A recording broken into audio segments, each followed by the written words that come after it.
Brief summary का क्या मतलब होता है, ये आज की इस वीडियो में सीख लेते हैं।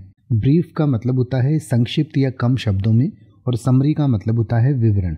यानी कि जैसे हम किसी भी चीज़ का एक छोटे या कम शब्दों में विवरण देते हैं तो उसको ब्रीफ समरी कहा जाता है।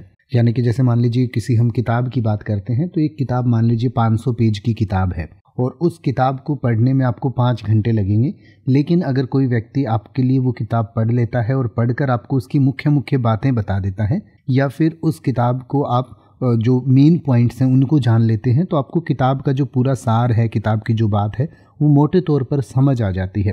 तो उसको संक्षिप्त विवरण या ब्रीफ समरी कहा जाता है। यानी कि मान लीजिए जैसे हम पूरी किताब को पढ़ने के बजाय उसकी एक समरी पढ़ लेते हैं, यानी 500 पेज की किताब है, उसका जो विवरण है, जो ब्रीफ समरी है, वो हमें 2-3 पेज में या 3-4 पेज में मिल जाए तो उसको एक ब्रीफ समरी कहा जाता है। यानी कि brief summary refers to a short and concise overview that highlights the main points or key ideas of something such as a report, discussion और event। यानी कि किसी भी रिपोर्ट का, किसी भी किताब का, किसी भी डिस्कशन का जो मुख्य बिंदु होता है, मुख्य केंद्र बिंदु होता है, या जो मेन पॉइंट्स होते हैं उनको बताने को, उनके बारे में जानकारी देने को ब्रीफ समरी देना कहा जाता है। तो इसके बारे में और डिटेल से पढ़ना चाहें तो आपकी स्क्रीन और वीडियो के डिस्क्रिप्शन में दिया गया है, आप पढ़ सकते हैं और उसको और बेहतर तरीके से समझ सकते हैं।